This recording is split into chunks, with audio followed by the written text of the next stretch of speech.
Twitch catch up with the world.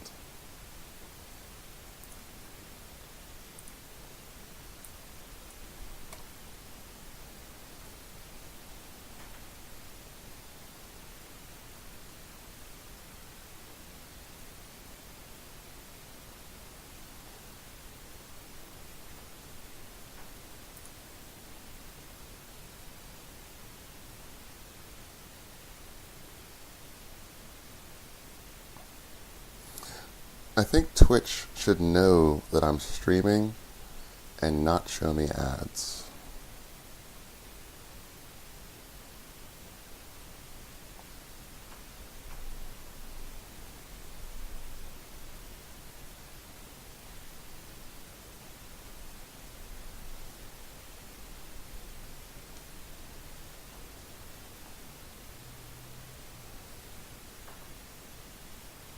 And I'm still struggling through sinuses, so I will suppress coughs and sneezes and things for as long as I can.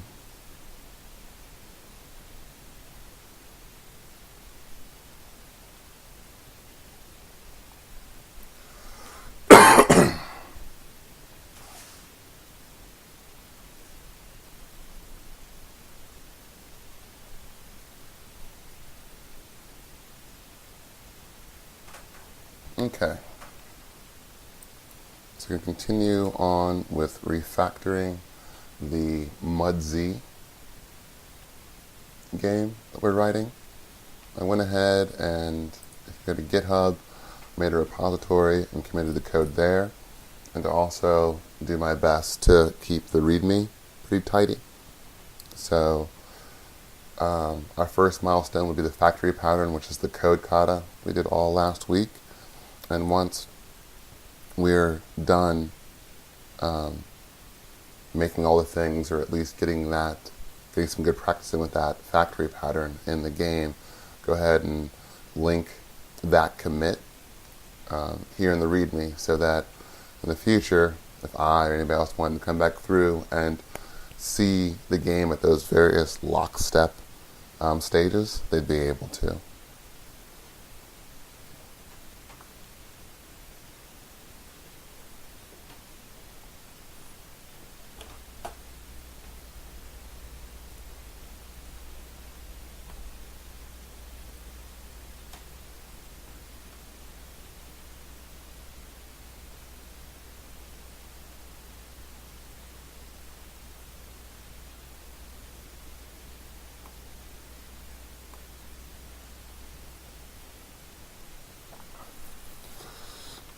Alright, so refactor. Next is a tip that Made of Candy last week gave us for the chaining of constructors. So instead of doing two constructors and repeating the code here, instead we can call this and pass in an empty string. It's actually a pretty good one. There is the argument that you can just use the defaults, or the default parameters here.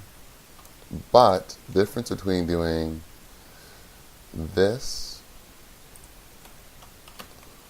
and doing this, say this is now, ReSharper is telling us this is now redundant. So this gives you the same functional benefits of being able to call new player, or in our case, instantiate from the factory, and not have to pass in a name. However, this is going to require a recompilation of anything that uses our MUDZ core DLL. So not a huge deal, but it is one of those probably great interview questions and things that comes up quite often. It's that if you're in an enterprise environment or any kind of continuous integration environment, and multiple things rely on core, and the core DLL just gets dropped into that build stream. So let's say that we finish our game, we've got a web app, we've got the actual game interface itself, we've got a server, and all three of those things require the core DLL. and we make a change to that DLL, and we say, okay, next time each one of these things builds, grab the latest core, package it all up, and ship it on down. With this, you would have to, this is again assuming that, for example, the game references core directly. This approach, you'd have to recompile each one of those applications. So you have to recompile the console, the actual game itself, the server, and also the web, which isn't something that's always available or preferred, especially from a testing perspective. If you're using Microsoft's new release management, you want those bits to stay the same. So when you publish to test, once it's been proofed out in test, those very same bits get moved over to, let's say, user integration testing, and then all the way to production. And if in each one of those steps you're swapping out DLLs as appropriate, that process breaks if you have to recompile your calling application every time. So for us, not a huge deal if we wanted to do it this way, but it is a point to note that if you've got that constraint, then the constructor chaining is going to be your better bet, which again is just this. Okay, so that was the point that Native Candy made. I made good on my end, did my homework, and learned something. And that kind of goes in the list of things that require recompilation. The other one would be read-only versus constant. Let's do that real quick.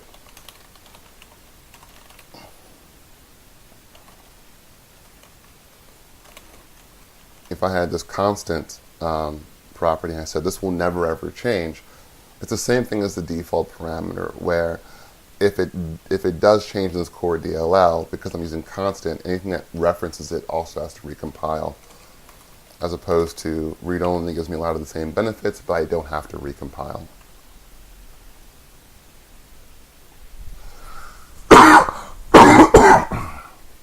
All right, so, and the only other point to refactor here is we're calling public, which, again, has the same functional equivalent in this abstract class. I'm calling protected. ReSharper is complaining because it doesn't tell you this, which is why it's always good to question what ReSharper is doing or telling you, but it will make you a better programmer. It doesn't make any sense because there's no reason for play to be publicly available because you can instantiate a new abstract class. So while it's functionally the same as protected, it just doesn't make any sense. Which might seem, it's like, well, if I can do it, why shouldn't I do it? There's a lot of things that we get lazy about because we assume Visual Studio, I say we, I mean I, get lazy about because I assume Visual Studio, well, if it lets me do it, I must be right. And that's not always the case. As you get closer and closer to the metal, as it were, you'll see that the people who write, the C# language, the people that code Visual Studio, are fallible and they're human, and you might be coding against a loophole or a blind spot that gets patched later on, and you never knew, and it's a breaking change for you when all they've done is correct a problem.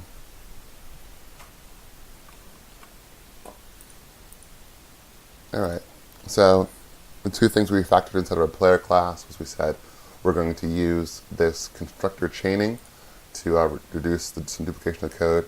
We're also going to make these constructors protected. And the protected keyword just means that it can only be called from a derived class, which makes more sense against the abstract keyword. And what I'm also going to do is I'm going to come into Trilio for our factory pattern kata, and I'm going to say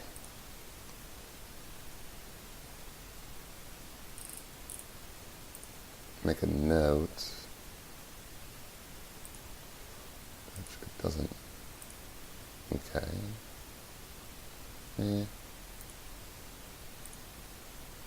a comment. So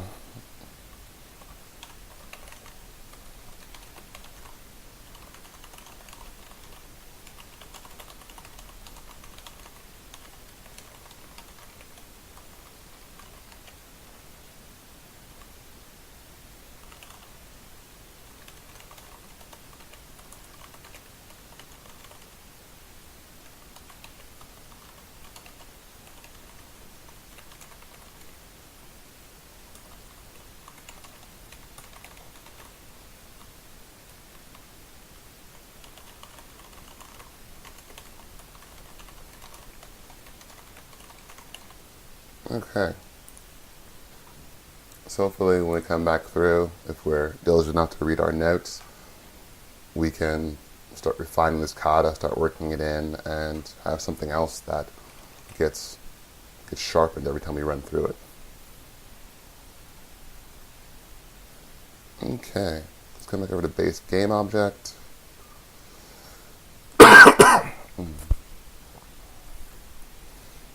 Alright, not really going to change anything here so far. Really just looking to propagate the changes that we made here to anyplace else where it's applicable. Alright, so let's go into our NPC, which also implements our kata.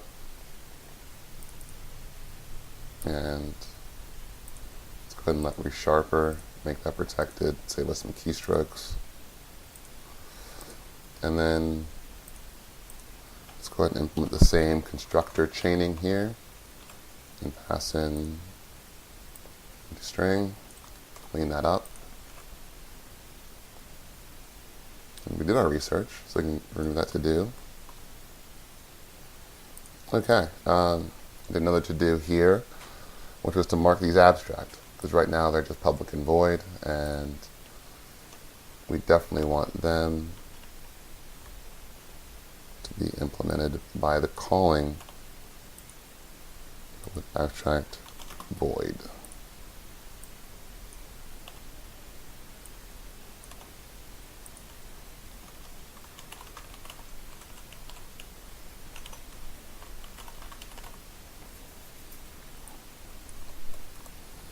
Alright. Not the most glamorous coding, but it is rewarding to see things start to tighten up and to be readable and clear without having to put in a bunch of comments. String literals are an enemy of mine. Any red text, I definitely shake a finger at. And second to that is a lot of green text. Comments are great, especially XML comments that lend themselves to this concept of making an API explanatory just for developer comments beyond a certain point are definitely almost as bad as string literals for me. Alright. So last time Native Candy also made the note that we definitely make some default behavior for the NPCs. Makes a lot of sense. So just to recap a little bit, we've got NPCs and we've got players, and we've got two factories there, and they're the first two of our game objects. The other ones being monster, inventory item, and environment object. But they're going to vary greatly in their implementations. So while players probably wouldn't take damage all the same way, there's a good chance that quite a few NPCs are just going to take that damage straight on. They're going to process it the same way. There's no need to have to write that code over and over and over again for each implementation. We can just say, hey, let's just do it here.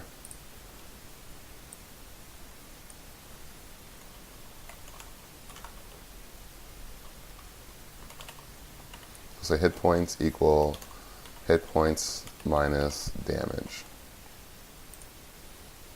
And I don't know if I made hit points a double. Yep. But I made it a private set. Let's get rid of that. Let's get rid of that.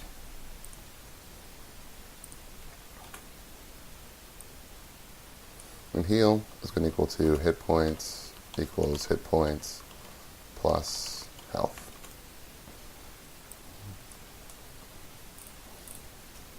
All right, so looking at the NPC class, we have our one constructor that is going to set all of our properties. Then a default constructor that utilizes constructor chaining. We've got the NPC type, which is where this guy starts to differentiate from a base game object and also conforms to the contract INPC, those properties and methods that all NPCs should have. Then I've got 3 methods that should be implemented by any NPC, because those will happen differently. Greeting will carry just a different basic string response with it. And then process command, depending on how we do things like quests and such, is also going to vary. Is going to vary greatly from, and then also response, obviously. So then we have take damage and heal damage being our 2 methods that every game object should have, but we're going to go ahead and override them inside of our abstract class so that all NPCs will have that default behavior until we decide to override it again in a concrete implementation of something like a deputy.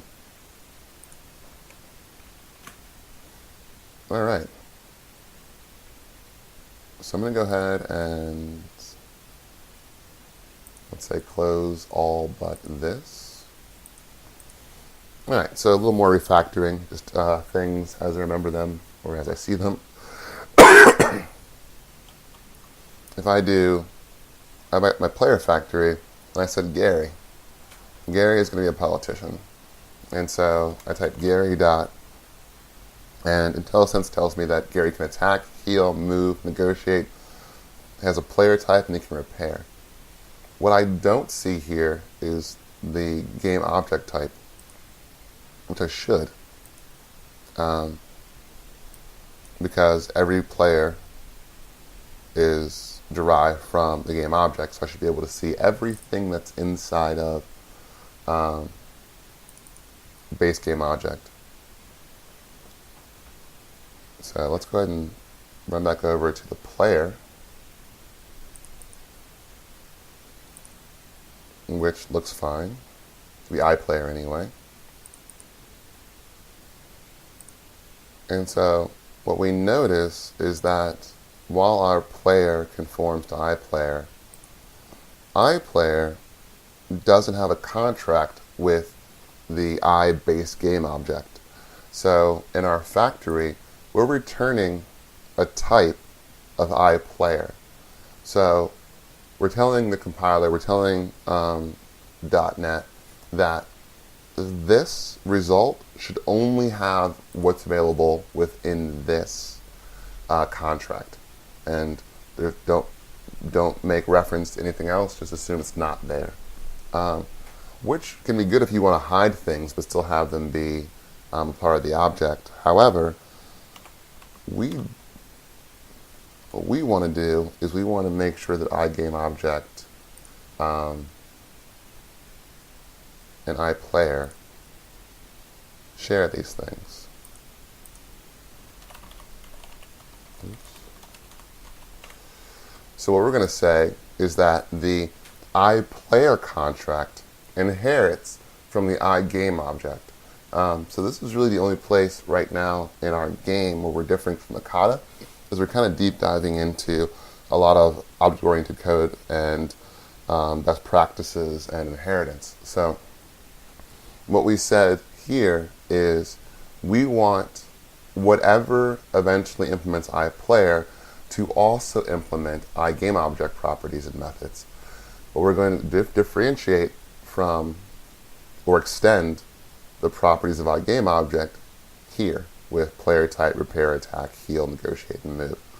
So I don't know if I explained it well, but essentially anything that implements iPlayer will have to have these properties and methods in addition to everything inside of iGameObject. So then we go into player, we get the GameObject methods and properties simply by inheriting from the base GameObject abstract class. And we're going to go ahead and implement all of the iPlayer properties and methods here in line.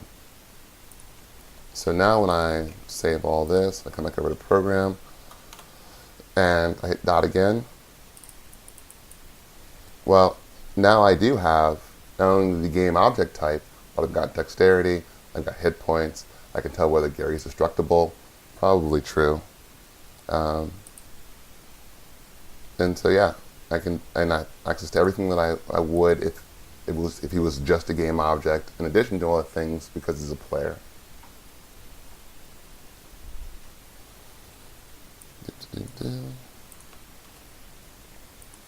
Alright, so players are feeling pretty good. Something else that I would like players to have is a int for experience. That's going to be pretty standard.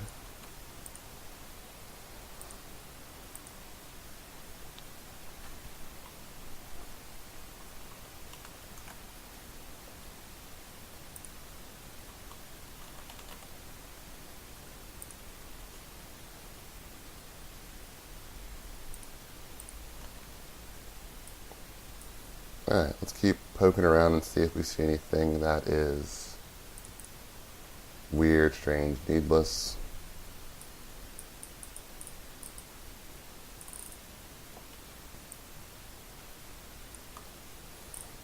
In the interest of not pre-optimizing, because we have some base functionality for these two, let's go ahead and pull them out where we see them, because we don't want any code that we don't know if we need yet. So we'll wait until we know we want to extend. We'll override that functionality before we include it.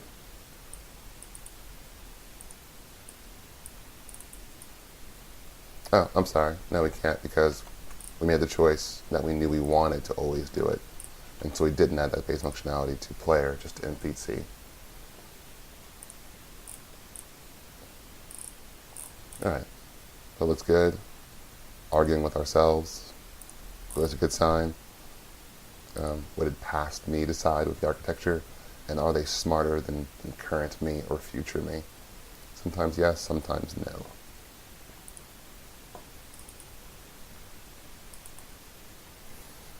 Alright, so why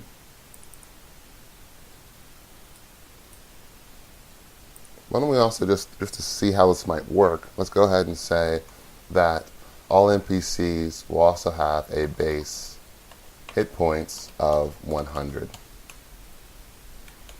So in terms of our world and our modeling, we're saying that hit points for NPCs have a base of 100. Sorry about the coughing. Might be more, might be less. But let's start it all there. Coming into our program, and we've got the townsperson Morgan. Let's go and say console.writeLine. We'll use our parameters here. Morgan is a something. He has hit points. So we're going to say townsperson dot. Oops. Let's come back over in the NPC factory.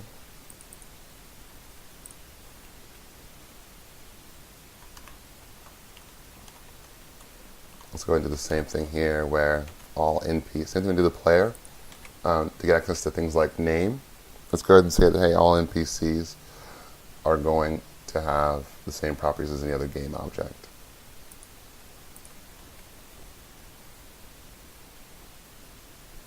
So that it'll have access to that here.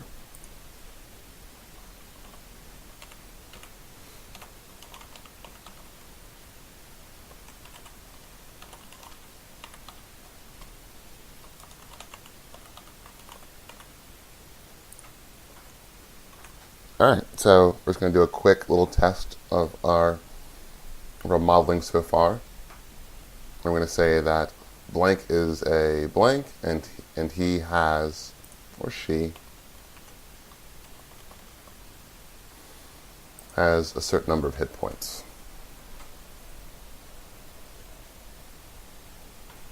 Thank you, Masturbator is correct. We've got hit points and a bunch of things, but no levels. I don't know if I want to model levels yet, because I'm not actually quite sure how it's going to work. But no, yeah, but I guess if we're going to do one and not the other, it's weird. So let's go back into here, and we'll say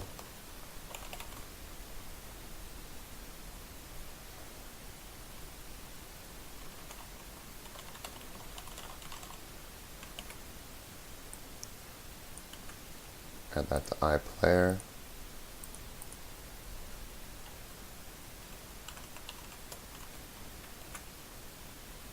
Okay, so experience level,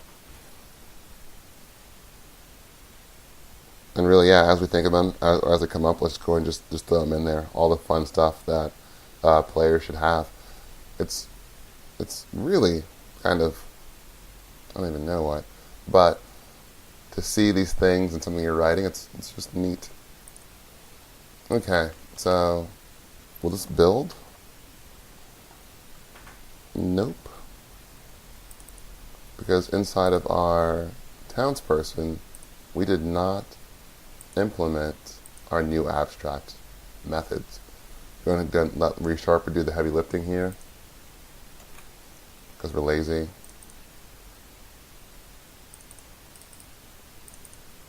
Sheriff as well.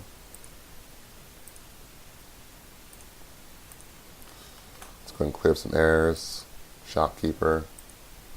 So it's probably not the best practice, but it is very efficient to make an architectural change, build it to see where it breaks, and let that be your, you're ready to go back in. It can get messy sometimes if you're really relying on just this to show you where you need to implement your architectural changes. And I haven't used something like .cover, but I definitely want to incorporate that into my personal software process, which is good to have. And if people aren't familiar with that buzzword, personal software process, just saying what tools and methods do I use, regardless of what team I'm on, what styling guides might be available in my organization or amongst my friends. What do I do to ensure my code quality is as high as it can be? And that should be a kind of a living document or a living idea, and you're constantly improving. So when people ask you something like, well, how do you ensure good code coverage? Saying, well, I'm a good developer is a pretty weak answer. You definitely want to be able to point to some pretty well vetted steps you take. Okay. So let's go ahead and close out. Get rid of program. Go ahead and close all but this. Let's go ahead and build again. And so another little point about C#, or just Visual Studio, I guess, is, and ReSharper is good about this as well. I'm going to seek sponsorship from JetBrains, the maker of ReSharper, because I'm going to be saying that name over and over and over again. So they're giving me a hint here by making it gray. Not only is it not used, but because it's not used, the compiler, when it's in debug mode, is going to ignore it. And to be honest, I'm not even sure that it would ever make it into the DLL or the CLR if it wasn't in debug mode. But it's important to note here, because if it's not being used and I debug, I will never hit this breakpoint. But because townsperson is used, it will hit this one. It's a spooky behavior that the first time you see it, you're going to scratch your head and you're going to say, I'm going crazy. But if you know that anything that isn't being used is going to be skipped over, but ReSharper lets you put the breakpoint there. and that'll throw you off. So let's go ahead and make sure CLI is my starting project, which you can tell by it being, white versus, I don't even know what that is, but it's highlighted. There's a glow. All right, so Morgan is a townsperson. He has 100 hit points. That worked out. So what happens when we say, let's go ahead and change townsperson and do a refactor to rename to we know it's Morgan. Done. All right. What happens when Morgan takes damage as an NPC?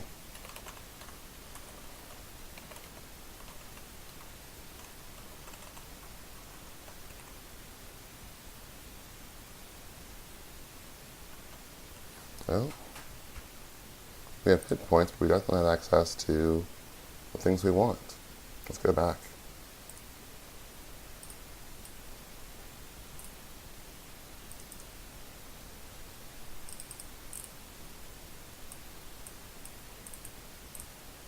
All right. So this is where we want to remove these things, because townsperson is an NPC. We want townsperson to use the default.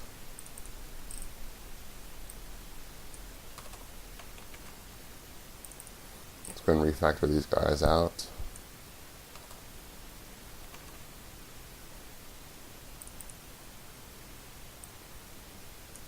Oh, already gone.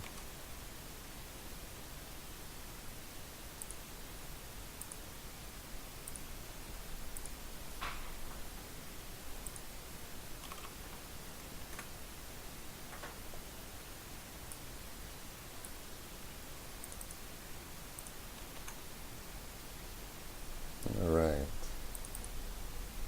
NPC does all these things.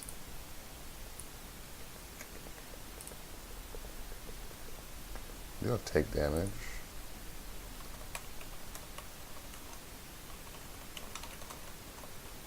So that is very strange.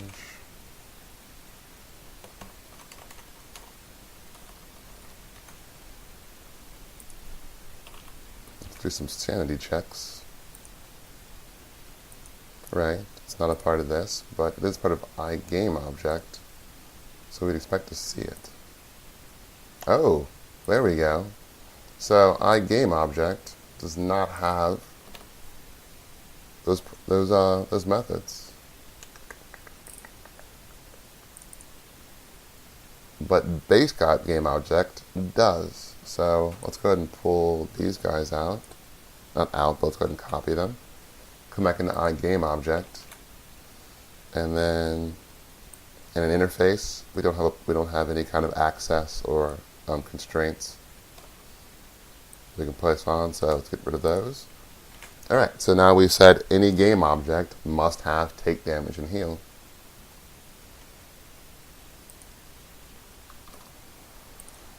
All right, and it's going to take a double.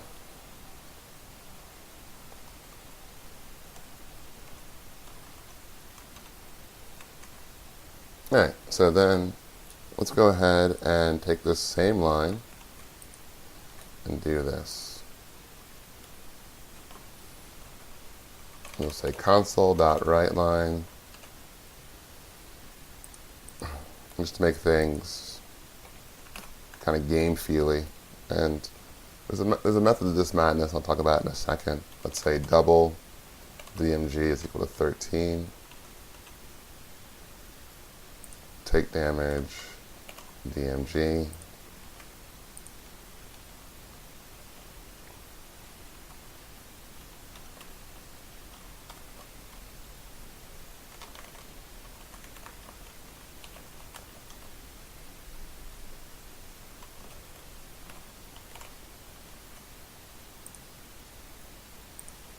Alright, not going to convert that to a constant. I'm going to ignore resharper for right now. So, we really only know how to use the factory pattern right now. And while that's going to give us a lot of functionality in terms of making objects and even if we fall back on some good OOP practices, and some good inheritance knowledge, we can start to make some pretty robust game objects. Really, if you only knew this, you walked into like a game jam or something, or you wanted to be a part of a development team, and you said, "Hey, I wanna help out," and somebody said, "Well, what can you do?" You can say, "Well, I can get started with all of your factory stuff, all your game objects. I can start modeling that out and get that done for you."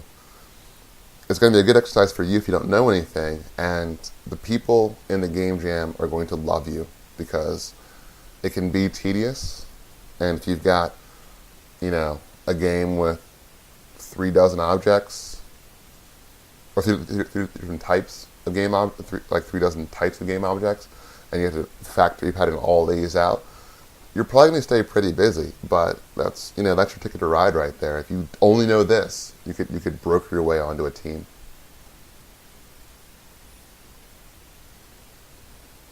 Ah, yes, Zeus, I am standing up. I am working out the kinks in my standing desk, which right now is a table on top of a table, and my keyboard is sitting on top of a Xbox One cardboard box. And so if you see me duck to the side real fast or look down, it's because I'm looking at the chat to see if anybody has any questions or comments. All right, so super simple here. We've said, blank is a blank, and he or she has blank hit points. To satisfy those parameters, we're going to say Morgan's name, type, and hit points. Now we're going to do damage, and we're going to have Morgan take damage. We're going to console out that Morgan has taken that damage, and then we're going to see what his or her hit points are at the end.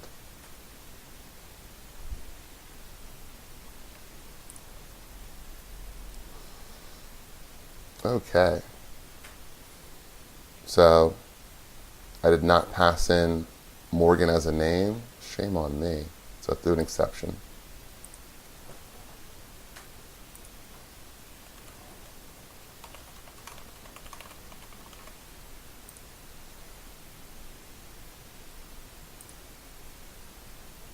All right, so Morgan's a townsperson, has 100 hit points. Morgan takes 13 damage, and now is still a townsperson, hasn't changed and probably won't. Now has 87 hit points. So, just this feels pretty good as far as all we've done is implement the factory pattern and some basic OOP, and you could write a game. You could write a very, very simple console, menu-driven, basic AI, let me fight. So you could do some display menus, some read keys, and then have kind of a tit-for-tat battle with a monster where one round consists of you swinging, doing damage to the monster, and then it swinging and doing damage to you, and the first person to 0 hit points, dies. So you could do all that very, very procedurally and make it work. What we're hoping to do is employ design patterns, not just in the creation of objects and the behavior of players, but also do design patterns that are going to make this area much nicer to work with, so that we can, instead of writing out things explicitly, we can call it game engine. We can call that API, and we can request things from the game engine. So instead of us saying Morgan take damage, we can do something, and this is going to be, weeks from now as we get through all of our design patterns. But just to get a glimpse at the end, what we want to be able to do is to take in user input and simply say game engine dot process user dot command. And that's all we want to do. And if the result of that command is that Morgan has 13 less health, so be it. But we won't be in charge of tracking that or distributing that information to the rest of the game, which is super important, because if we want to have a multi-user dungeon, then the fact that Morgan takes 13 points of damage might be something that various other players and things in the game need to know. And we don't want to sit here and write a bunch of checks and a bunch of declarations and explicit calls to try to keep track of everybody that needs to know that after every call. We want to create a game engine that does that. And this game as an example is a great one because it's sufficiently complex, meaning that we can write this game and we can touch on all the creational design patterns, all the structural design patterns, all the behavioral design patterns. We can branch out from the basic group of design patterns and look into things like design patterns for distributed networks, design patterns for social networks, design patterns for command query, responsibility separation, event sourcing, auditing. There's just a lot here that we can dig into. At the same time, milestoning our progress and seeing what's possible at every milestone. Like right now, we can do things against our game. We can take damage, we can heal, we could speak, we could build all this stuff in. There's also things that we can't do without introducing a lot of complexity, and we want to flatten that complexity with design patterns.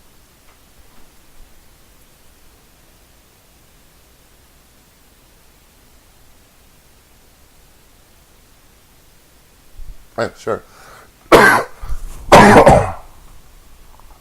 Alright, so, oops, mic is. So yeah, Zeus, we will be, and I'm a big fan of command query responsibility separation and also event sourcing. So, and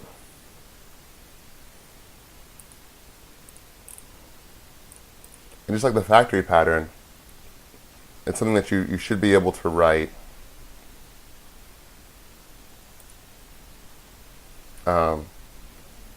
tailored towards the game or the application or whatever have you. No, you're not being rude at all. It's a perfectly valid question, and it's actually a very exciting one too. So I've got a project called Sharpbox that implements those design patterns for an event system, and I use it for intranet applications, so line of business stuff in the enterprise, and it works out really well. And kind of give a peek at the future. This is in my GitHub. If you want to grab it, you're welcome to.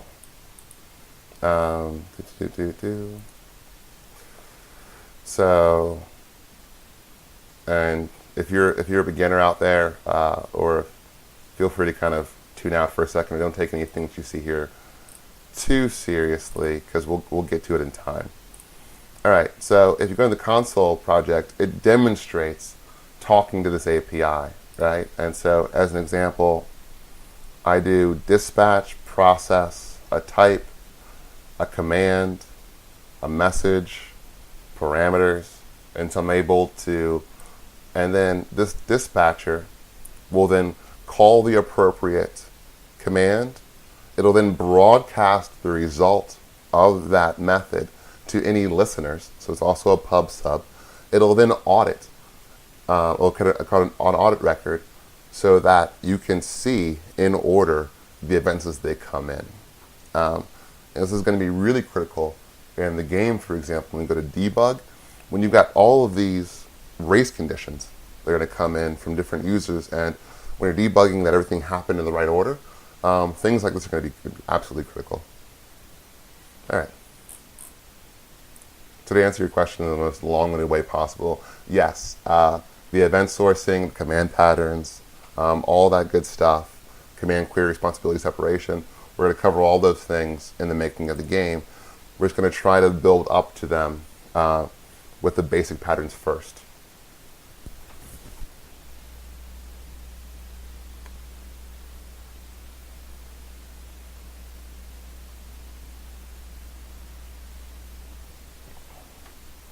Zeus, like my biggest fan right now.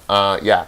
So once I'm done with this stream, um, um, I'm harvesting the files from Twitch because it's a pretty poor platform for that, and I'll be uploading them to the YouTube channel. And I'm kind of learning as I go with all of this, but I think it'd be great to structure this game creation in this way where you could come to GitHub, you could, learn the factory pattern, watch the video, and I do check-ins at every point in the kata, so you'd be able to check out just that point in the kata and see the code before you move on, and you can code along with the video, and then so extending that over to the idea of the game, I'd love to be able to say, okay, I've gone through a factory pattern kata, I understand it. Let me now download the commit where the game was nothing but the factory pattern. Then you go through the strategy pattern, come back into the game, and you can see, along with watching the video, why we refactored things, why we changed things, and have the code when it was in that state.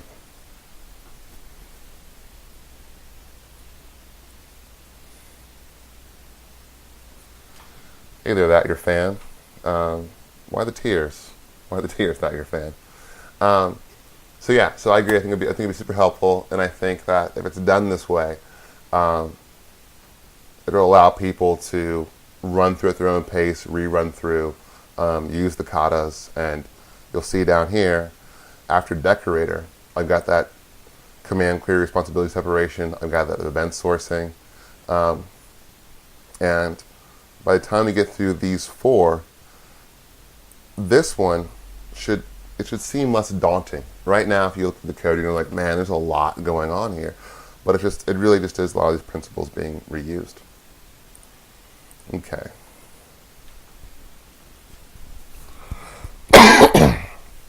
Allergies. So, that's what we have. All right, so let's go ahead and fake some stuff real fast, right? Now, none of this is really in there right now, but I think it'd be cool just to kind of play around with, to kind of test out our game mechanics, what we have in mind. Let's say Beth is a medic. Morgan took 13 damage. And we're almost just writing fan fiction at this point, honestly. So we'll say another double heal, 13. But I think doing this way is gonna help us to start kind of brainstorming and seeing where we've got some places where we can really tidy things up.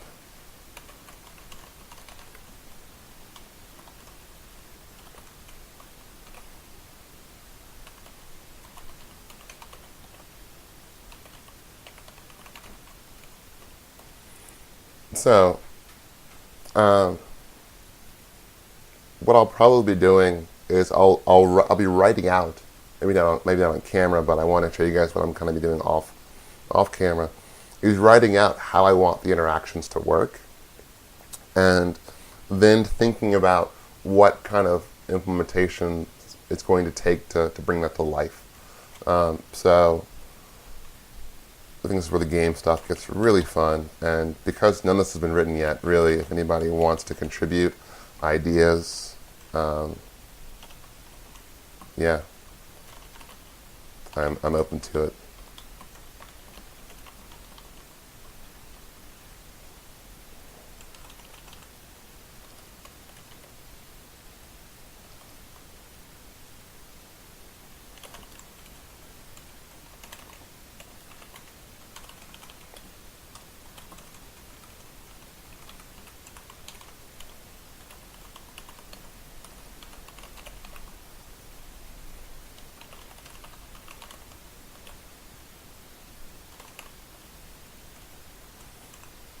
All right. So when we start talking about that game engine, um, when we do a command or something, an event happens, like Morgan takes damage. Right now, and the game engine shouldn't care, it should be agnostic. It shouldn't care where Morgan takes damage from, but if anyone's in the same room as Morgan, or if anything else relies on knowing that information, it should get that update. So, so every player, in terms of the pub sub pattern, is going to be listening on this kind of global channel, right? As well as on this room channel. And so anything that's broadcast to the room, they're going to see. So this would be an example of a message that everybody in the room should see. As conversely, maybe this is broadcast to the room channel, but hidden from Morgan. And Morgan sees, instead of saying Morgan takes blank damage, Morgan sees you take blank damage.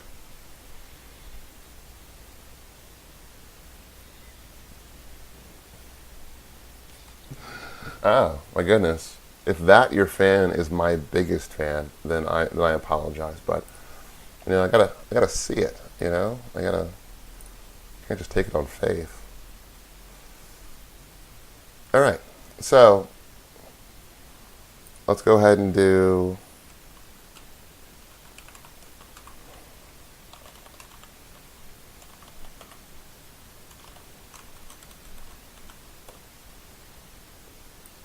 Let's go ahead and see how many hit points Morgan has now.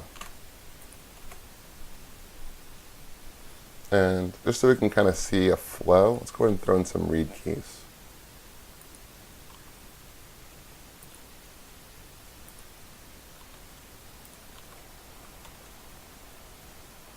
Let's go ahead and start it. All right, so for whatever reason, Morgan takes 13 damage and has 87. Beth moves to heal Morgan. Beth heals Morgan for 20 hit points. Whoa. Morgan now has 107 hit points. So this enters into the question of what kind of checks do you do to ensure that the person's stats never go above their max, right? And this is a great segue into what we'll be doing with the strategy pattern next week. So we're going to say, well, we want a strategy for every, base strategy, as well as maybe a strategy for every player that's going to allow their player type, whether a medic, an army veteran, whatever have you, to process these things differently. And we probably also want some default behavior built in that says, hey, whatever your base hit points are, whatever your max hit points are, you can't go above them. So these are things that we want to see what design pattern is best to tackle which with. We'll also have, after next week during the strategy pattern, we've got the state pattern being where we want to maintain the state of a character over time. So it's kind of a lot at you, but we're starting to see how these things could happen. We don't really have a game engine yet to string them all together, but we don't want one. What we want right now is being able to go through, create these kind of fictional scenarios, see what features are missing, see what properties are missing, see what interaction we want, and play around and see how that actually comes together. And then we can say, man, okay, this battle plays really well, and this is the way that we want to see it every time. Then we can take that prototype and start to code it into our game engine. And when we get to our game engine, we're going to talk about coding up that event sourcing system tailored to these kind of battle scenes and mechanics. But again, so as you can see, we could do some stuff here. We could say, hey, read key, whatever have you. But it'll get really messy really fast. And making changes to this kind of programming is going to be really, really painful. So we're going to want to find a way to make this better in a few weeks.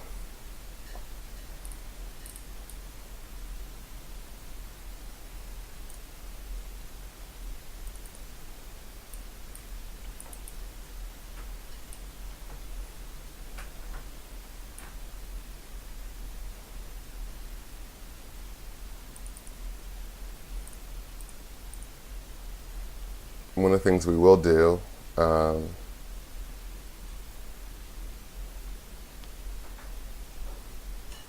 just for giggles, let's go ahead and set some, wait, what was Morgan? Morgan was a townsperson. And in our NPC factory,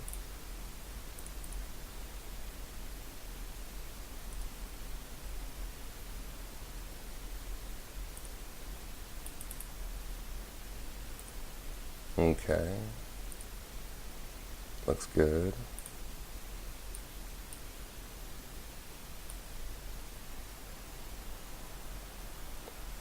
In the last 3 or 4 minutes, just trying to see if there's anything I might want to add.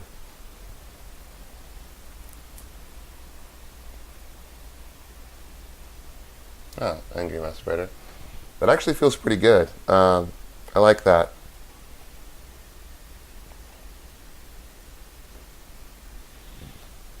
Experience gives levels, levels give stats, etc., etc. It feels pretty good. I'm going to take that note, and I mean, we don't have a better idea right now, right? So, and that one feels pretty good. So we'll start incorporating it.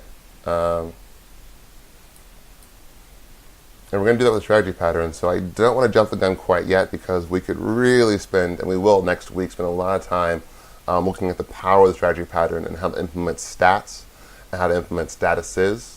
So if your player is drunk, if they've been buffed, if they are nervous or excited, and then what effect that has on your stats. So if you're nervous, does your attack strength go down by 2 points? You know, maybe. And those are going to be strategies that we can apply to our characters when those states occur, and then remove those states when something else happens, right?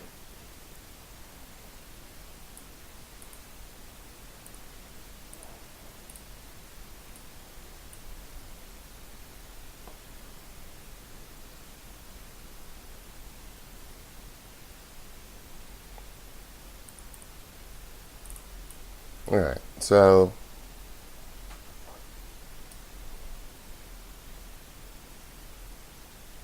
we have default hit points, which is fine. Just for townsperson, let's go ahead and say for greet,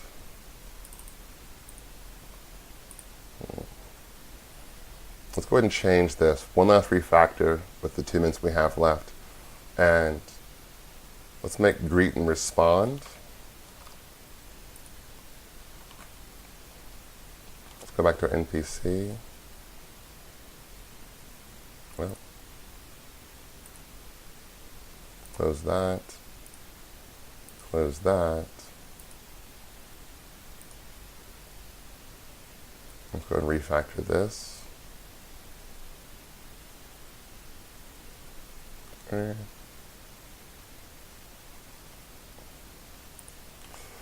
Well, I thought I would have access to a change definition. I thought Resharp gave me access to that, but I could be wrong. It's not letting me do the things that I want. Alright, so we'll just do it the hard way. We'll make those 2 things strings. So we're expecting a string response. And let's do the build to find our problems, like bad developers. And for my homework, I'm going to look into why Resharper didn't let me refactor those things. Maybe I'm making up that ability.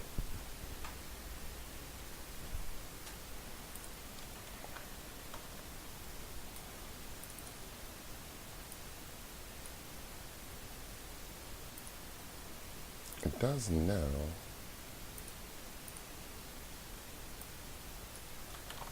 I feel like there must be a way to get Resharper to be smarter about that change.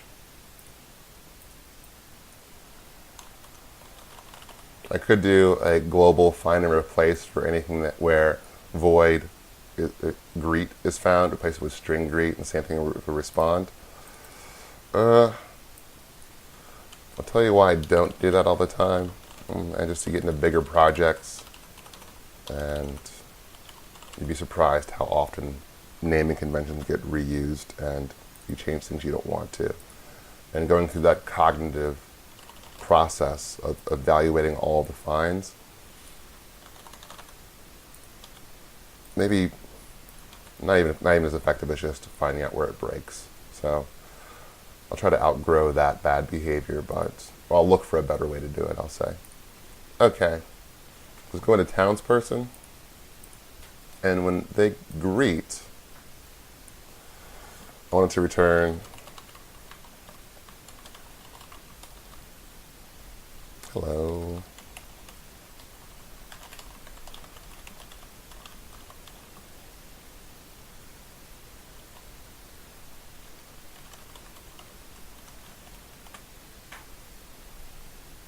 I would say that, right? That's all I wanted to do. And we'll be this last thing we do before we wrap it up. I think it's fun to see kind of what we have already, how it kind of comes to the screen.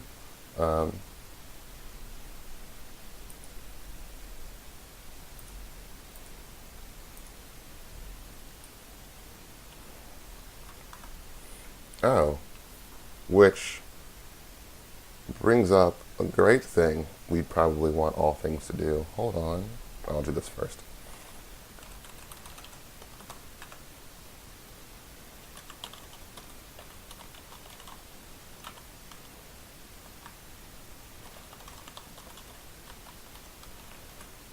All right, so, and then we do a console.read keyed here. And we'll just see what happens. All right, so if I call greet, it's like, hello, what brings you to this place? And maybe I want to say, let's go ahead and pretty this up a bit.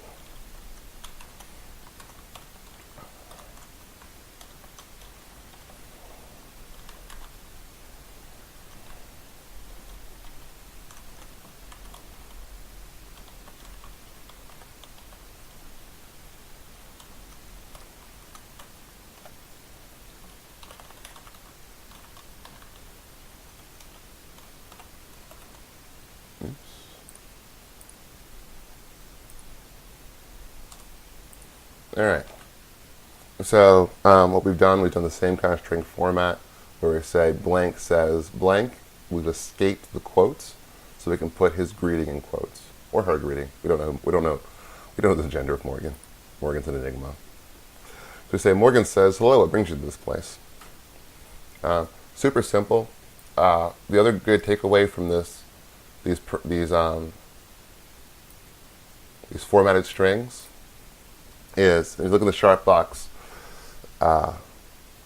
application in GitHub, you'll see that there's this concept of text resources. So, like I said before, red text is the enemy. We should have default strings set up and placed aside for things like dialogue, conversation, taking hits, being buffed. Until we get into our event sourcing, that pairing is going to be user submits a command. Command gets processed, and then the responses are paired up with the text resources for that response. And the parameters are passed in, and then we'll get a very nice output. So whenever somebody puts in a command for attack, it's going to run into the game engine. It's going to churn up all these responses, execute the action, notify whoever it needs to, and then output the neatly formatted string. So it's actually really exciting, and I think it's going to come together really well.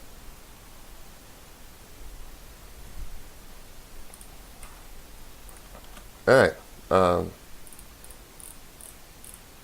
5 minutes over. We're in bonus time now. One last thing. As a player, I would love to have the ability to void inspect. That's it. That's all I want.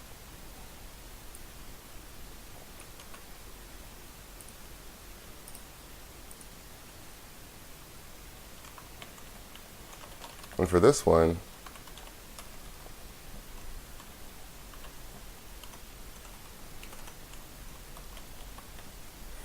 I do want. I'm gonna throw in a not yet implemented because we haven't done it yet.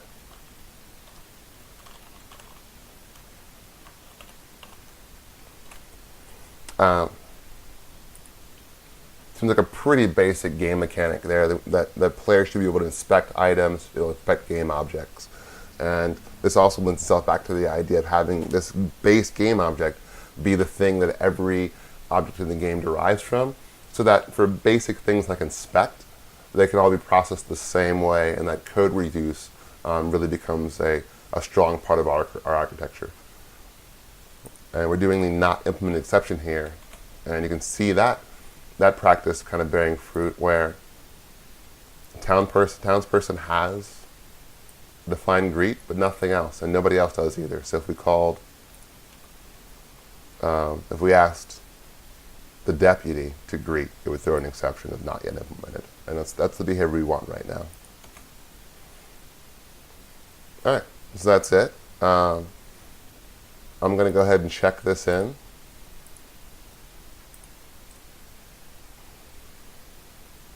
In our case, commit it.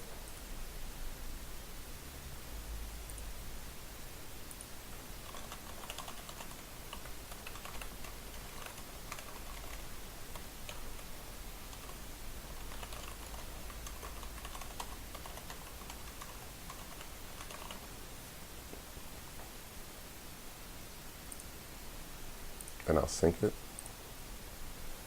All right, so if you came to GitHub and you clone this, you'll see that it went up to 3 commits. All the code we just wrote is going to be available there if you want to go and look at it. As always, the factory pattern kata has our kata for looking at that factory pattern. And I probably will, behind the scenes, just do some of the mundane coding of creating objects and following this pattern. But I'll stop, and I won't do anything that's going to implement the strategy pattern, because that's what we want to look at next week, and I think it's going to be really fun. All right, thank you for tuning in.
Rated E10 for ages 10 and up. My name's Dennis McCarthy, and I've been the picture car coordinator for the Fast and Furious franchise now for over 10 years. The beauty of the Forza